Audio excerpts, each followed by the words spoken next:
పహల్గాం ఉగ్రదాడికి భారత్ ప్రతీకారం తీర్చుకుంది. ఇవాళ జరిగిన ఎన్కౌంటర్లో చనిపోయిన ముగ్గురు లష్కరే తోయిబా ఉగ్రవాదుల్లో ఆసిఫ్ షేక్ ఉన్నాడు. ఇతను పహల్గాం ఉగ్రదాడి నిందితుడు. మరో ఇద్దరు ఉగ్రవాదుల్ని జైషే మహమ్మద్కు చెందిన అమీర్ నాజీర్ వని, యావర్ భట్గా గుర్తించారు. పహల్గాం ఉగ్రదాడి తర్వాత ముష్కరుల్ని వెంటాడి వేటాడి చంపుతామని రక్షణ మంత్రి రాజ్నాథ్ సింగ్ అన్నారు.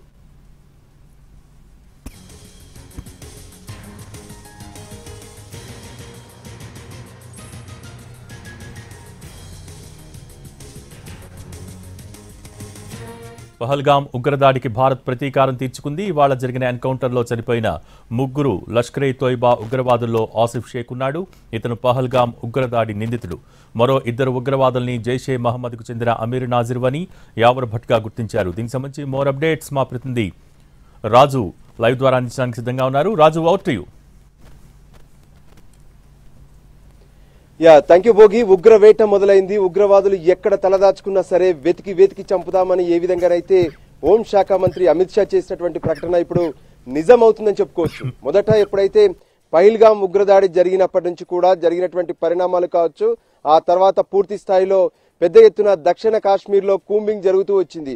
అంతేకాదు పహల్గాం ఉగ్రదాడి ఘటనలో పాల్గొన్నటువంటి మొత్తం ఉగ్రవాదులకు సంబంధించినటువంటి వివరాలు సమాచారం అందించినటువంటి వాళ్లకు 20 లక్షల రూపాయల అవార్డు కూడా ఇస్తామని చెప్పి ప్రకటించారు. దానికి అనుగుణంగానే నిఘా వర్గాలతో పాటు భద్రతా బలగాలకు ఎంతో సమాచారం వస్తున్నట్టుగా తెలుస్తుంది. దాంట్లో భాగంగానే ఈ రోజు నాదర్ నుంచి అటు త్రాల్ దగ్గర పెద్ద ఎత్తున ఎన్కౌంటర్ జరిగింది. ఇందులో ముగ్గురు ఉగ్రవాదులు హతమయ్యారు. ఈ ముగ్గురు ఉగ్రవాదుల్లో ఒకరు ఎవరైతే ఆసిఫ్ అహ్మద్ షేక్ ఉన్నాడో అతను పహల్గాం ఉగ్రదాడిలో పాల్గొన్నారు. అంతేకాదు మిగతా ఇద్దరు ఎవరైతే ఉన్నారో వాళ్ళు జైషే మహమ్మద్కి సంబంధించినటువంటి సంస్థకు సంబంధించినటువంటి వాళ్ళు. సో ఓవరాల్ గా కూడా పెద్ద ఎత్తున ఉగ్రవాదులంతా కూడా దక్షిణ కాశ్మీర్లో తలదాచుకున్నట్టుగా తెలుస్తుంది.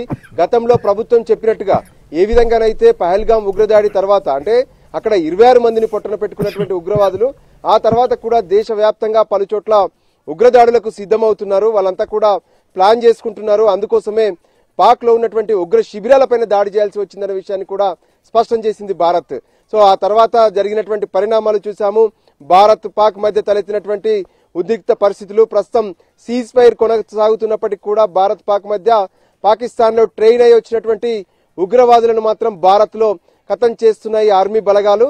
అటు సోఫియాన్ లో జరిగినటువంటి ఎన్కౌంటర్ మనం చూసాము. ముగ్గురిని సోఫియాన్ లో హతం చేశాయి భద్రతా బలగాలు. అక్కడ వాళ్ళ వద్ద అంటే ఏ విధంగానైతే AK-47లు, గ్రెనేడ్స్, దాంతో పాటు ఇందులో స్థానికులు కూడా ఉన్నారు కాబట్టి స్థానికుల ఆధార్ కార్డ్స్, ఇంకో పక్క బుల్లెట్ ప్రూఫ్ జాకెట్స్ ఏ విధంగానైతే వాళ్ళు సమకూర్చుకొని అడవుల్లో అంటే కొండల ప్రాంతంలో ముఖ్యంగా దక్షిణ కాశ్మీర్ లో ఉన్నటువంటి సుక్రు కొండలు ఏవైతే ఉన్నాయో ఈ సుక్రు కొండల్లో వాళ్ళు తలదాచుకుంటున్నటువంటి పరిస్థితి ఉంది. ఇవి మొదటి నుంచి కూడా అంటే ఏదైతే ఉగ్రవాదం మొదలైందో అప్పటి నుంచి ఈ కొండలనే వాళ్ళు పూర్తిగా తమ శిబిరాలుగా మార్చుకున్నటువంటి పరిస్థితి కనిపించింది. ఎన్నో చోట్ల వాళ్లకు బంకర్లు ఉన్నాయి. ఆ చెట్ల తొర్రల్లో కూడా వాళ్ళు పూర్తిగా ఏర్పాటు చేసుకున్నటువంటి పరిస్థితి కనిపించింది. సో ఫైనల్ గా 48 గంటల్లో 6 ఉగ్రవాదులను ఖతం చేయడం అంటే అంత ఈజీ కాదు. సో పూర్తి స్థాయిలో ఏ విధంగానైతే గ్రౌండ్ నెట్వర్క్ అంటే 22వ తేదీన ఏప్రిల్ 22వ తేదీన జరిగినటువంటి ఉగ్రదాడి అప్పటి నుంచి పెద్ద ఎత్తున ఉగ్రవేట కోసం ప్రణాళికను రూపొందించుకొని దాన్ని అమలు చేసినటువంటి పరిస్థితి ఉంది. అందులో భాగంగానే 2 రోజుల క్రితం సోఫియాన్ లో ముగ్గురు ఉగ్రవాదులు వాళ్ళందరూ కూడా లష్కరే తోయిబాకు సంబంధించినటువంటి వాళ్ళు.